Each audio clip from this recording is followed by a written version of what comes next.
साथियों नमस्कार, हमारे चैनल में आपका स्वागत है। मैं हूं रामचंद्र मौर्य। साथियों, ममता बनर्जी ने एक ऐसा बयान दिया है जिससे इंडिया गठबंधन में फिर से एक और टूट फूट हो सकती है। ममता बनर्जी ने बंगाल के नदिया जिले में एक रैली को संबोधित करते हुए कहा कि अगर आप लोग हमारा साथ दीजिए तो हम आपके आशीर्वाद से अपनी सरकार बना सकते हैं विपक्षी दलों को लेकर के। उन्होंने कांग्रेस को नज़रअंदाज करते हुए कहा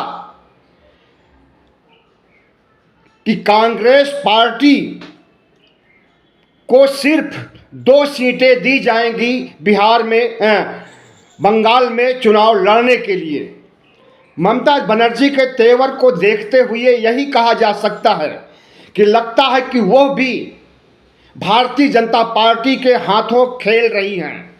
जिस तरह से भारतीय जनता पार्टी ने नीतीश कुमार को अपने पाले में कर लिया, लगता है कि ममता बनर्जी भी जाना चाहती हैं, इसलिए इंडिया गठबंधन को मजबूर कर रही हैं ऐसी बयानबाजी करके, ताकि इंडिया गठबंधन ही उन्हें अलग कर दे। लेकिन इंडिया गठबंधन उन्हें अलग करने वाला नहीं है। इंडिया गठबंधन के प्रमुख दल कांग्रेस पार्टी के नेता जयराम रमेश ने जिस तरह से कहा है कि ममता बनर्जी हमारी पार्टी का हमारे संगठन का एक बहुत बड़ा स्तंभ है, उनके बगैर इंडिया गठबंधन के बारे में सोचा ही नहीं जा सकता है। लेकिन ममता बनर्जी का रुख क्या है, वह न सिर्फ जयराम रमेश की बातों को नज़रअंदाज कर रही हैं, बल्कि बंगाल की जनता को संबोधित करते हुए कह रही हैं कि सीपीएम का साथ हम नहीं लेंगे, क्योंकि सीपीएम ने लाखों परिवारों को उजाड़ा है, लाखों लोगों को मारा है। इनके खूनी खेल से सभी लोग अवगत हैं, इसलिए हम सीपीएम यानी कम्युनिस्ट पार्टी ऑफ इंडिया को नहीं लेंगे। ममता बनर्जी वह शख्स हैं जिन्होंने दिल्ली बैठक के दौरान मल्लिकार्जुन खड़गे को प्रधानमंत्री पद का चेहरा कहा था। अरविंद केजरीवाल ने उनका साथ दिया था, उनकी हाँ में हाँ मिलाया था, और 12 अन्य घटक दलों ने भी सहमति जताई थी। तो क्या अब मल्लिकार्जुन खड़गे को नहीं चाहती है ममता बनर्जी? नीतीश कुमार भी प्रधानमंत्री पद की लाइन में लगे हुए थे, या यूं कहें कि सबसे आगे अपने को समझते थे, इंडिया का संयोजक बनना चाहते थे और इंडिया को चलाना चाहते थे संगठित करके। लेकिन उनकी यह चालबाजी काम नहीं आई और उन्हें शुरू के दौर में संयोजक नहीं बनाया गया, और जब संयोजक बनाने की बात कही गई तो उन्होंने खुद ही इनकार कर दिया था। तो जाहिर है कि नीतीश कुमार ने जो खेला किया इंडिया गठबंधन के साथ बहुत ही दुर्भाग्यपूर्ण है। लेकिन ममता बनर्जी जिस तरह की बयानबाजी दे रही है, इससे क्या लगता है कि इंडिया गठबंधन एक रह पाएगा? क्या इंडिया गठबंधन मजबूती के साथ भारतीय जनता पार्टी को हरा सकेगा? क्या इंडिया गठबंधन साझा रैलियां करेगा, साझा रोड शो करेगा? और टिकट शेयरिंग का क्या हुआ? अभी तक यह समस्या भी नहीं हल हो पाई और सभी राज्यों में टिकट शेयरिंग का काम अधूरा लटका हुआ है। ममता बनर्जी की बातों में विरोधाभास है।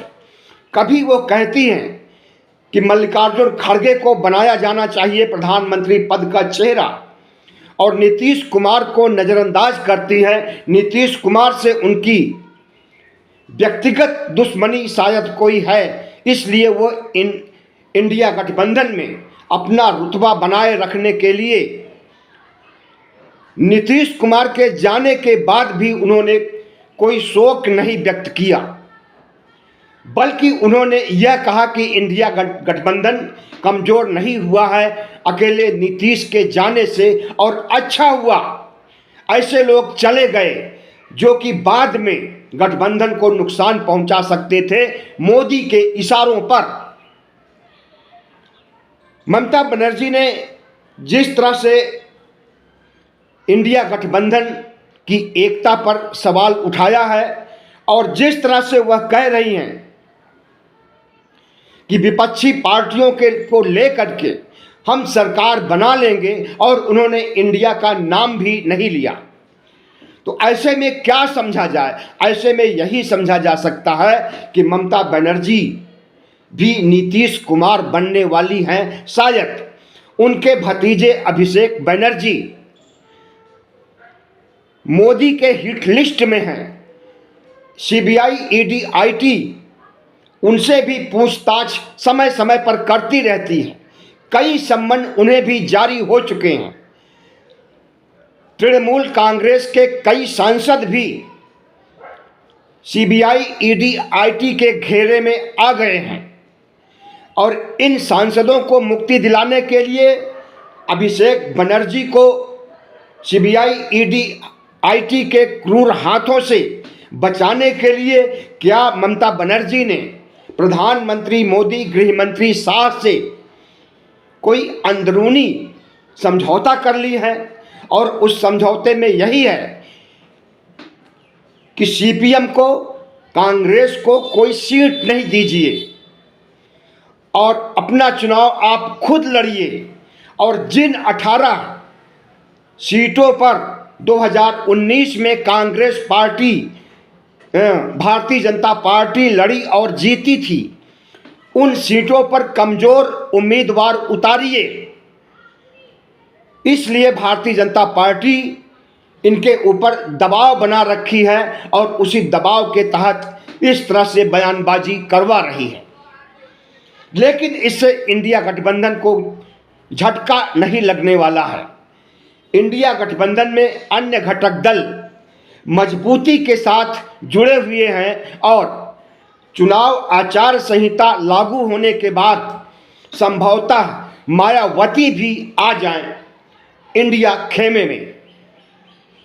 जहां तक प्रधानमंत्री पद की बात है तो इसके कई उम्मीदवार हो गए हैं। मल्लिकार्जुन खड़गे 1,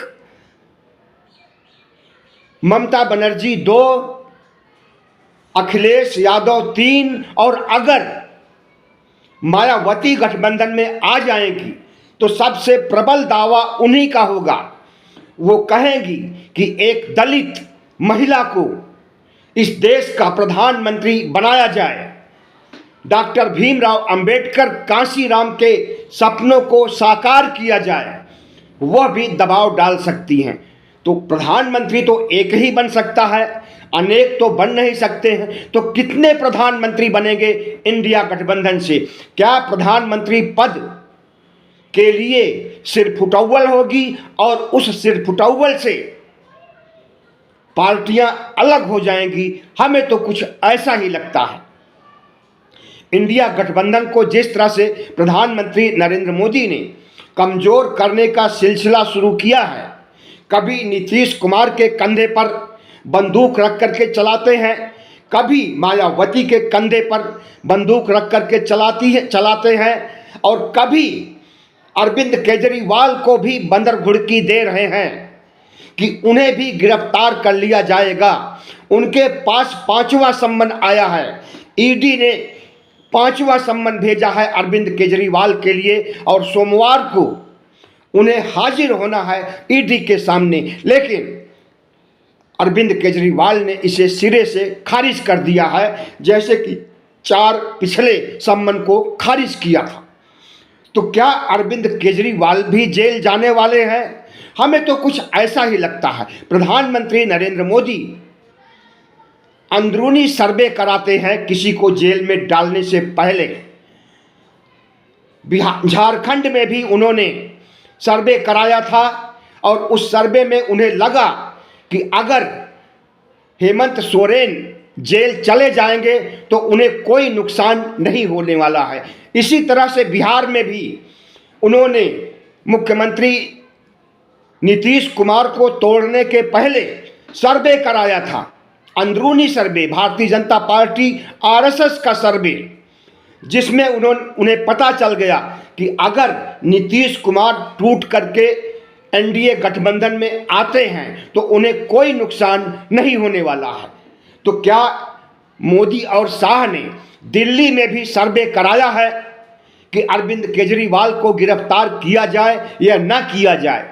अगर सर्वे से उन्हें लग रहा होगा कि गिरफ्तार करने से उन्हें फायदा हो सकता है, आम आदमी पार्टी को भी तोड़ना चाहेंगे अरविंद केजरीवाल को गिरफ्तार करने के बाद। जो कोशिश इन्होंने झारखंड में किया था, झारखंड मुक्त मोर्चा को तोड़ने के लिए, उस कोशिश में कामयाब नहीं हो पाए, तो क्या दिल्ली में कामयाब हो पाएंगे?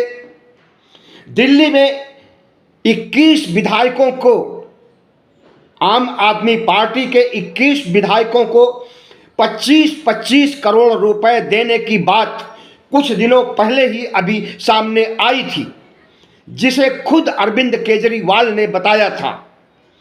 तो क्या दिल्ली के आम आदमी पार्टी के विधायकों को 25-25 करोड़ दे करके भारतीय जनता पार्टी में शामिल कर लेंगे? और भारतीय जनता पार्टी में जब ये सांसद शामिल होंगे, विधायक शामिल होंगे, तो क्या इनके सारे पाप धुल जाएंगे और आम आदमी पार्टी का खात्मा कर देंगे? हमें ऐसा नहीं लगता, लेकिन प्रधानमंत्री एक कोशिश कर रहे हैं। अगर अरविंद केजरीवाल जाते हैं जेल तो कम से कम 1 साल के लिए जाएंगे, क्योंकि ईडी के अंदर ऐसा कानून है, संवैधानिक कानून है कि कोई शख्स जो ईडी के दायरे में आता है मनी लॉन्ड्रिंग से संबंधित या अन्य किसी घोटाले और लेन देन से संबंधित, तो उसे 1 साल तक जेल में रखा जा सकता है। प्रधानमंत्री नरेंद्र मोदी और शाह की यह फितरत है कि 1-1 साल के लिए अगर इंडिया गठबंधन के अधिकांश नेताओं को जेल में डाल दिया जाए तो इंडिया गठबंधन चुनाव जीत नहीं सकता है। और उसी की कवायद कर रहे हैं। इन्होंने नीतीश कुमार को अलग किया, इन्होंने हेमंत सोरेन को जेल में डाला लंबे समय के लिए, कम से कम 1 साल लगेगा उन्हें छूटने में। अगर उन्होंने कोई मनी लॉन्ड्रिंग का काम नहीं किया होगा, कोई घोटाला नहीं किया होगा तो, और अगर किए होंगे तब लंबे नपेंगे। इसी तरह से अरविंद केजरीवाल को शराब घोटाले में एक अपराधी बताया जा रहा है और इन्हें जेल में डालने की हिमाकत की जा रही है।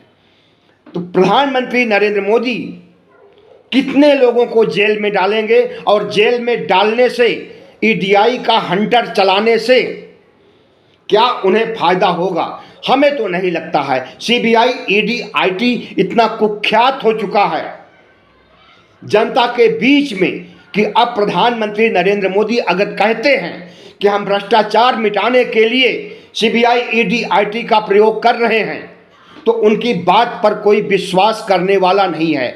पश्चिम बंगाल में क्या हश्र हुआ था आपने देखा था। ईडी को खदेड़ खदेड़ करके मारा था, कई अधिकारी घायल हुए थे ईडी के पश्चिम बंगाल में। लगता है कि इसी तरह से दिल्ली में भी मार खाना चाहते हैं ईडी के अधिकारी, क्योंकि दिल्ली की जनता अरविंद केजरीवाल के साथ है। अगर अरविंद केजरीवाल को गिरफ्तार करने ईडी पहुंचती है तो दिल्ली की जनता टूट पड़ेगी बंगाल की जनता की तरह और कस के धुनाई करेगी इनके अधिकारियों की।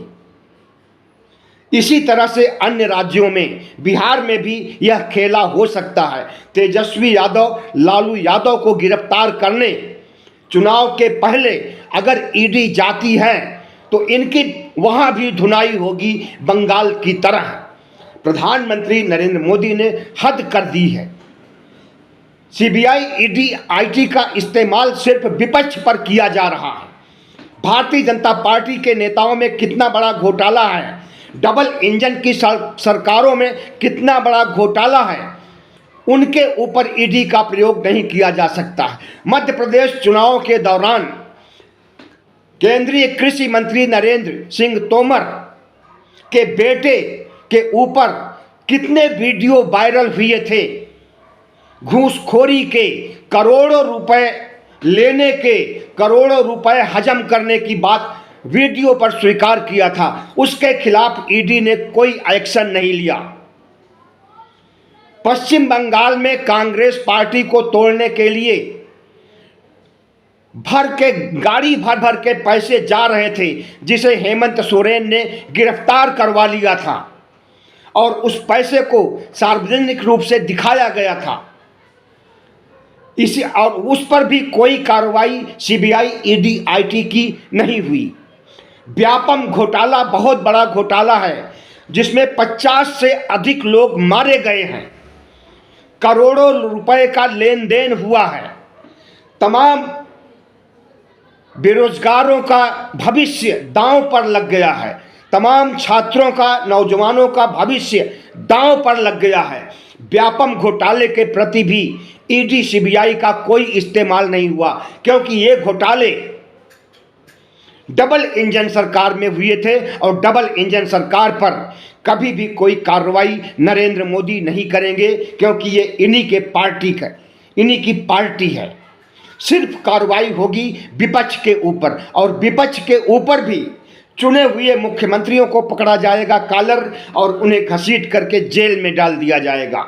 लेकिन यह अत्याचार ज़्यादा दिनों तक नहीं चल पाएगा, क्योंकि इस देश की जनता देख रही है कि कौन अपराधी है, कौन पापी है, कौन घोटाला करता है। और वे घोटालेबाज जब भारतीय जनता पार्टी में चले जाते हैं तो उन्हें मुख्यमंत्री बना दिया जाता है, तमाम संवैधानिक पदों पर बैठा दिया जाता है, राज्यपाल बना दिया जाता है, तमाम तरह के पद उन्हें लाभकारी पद दिए जाते हैं।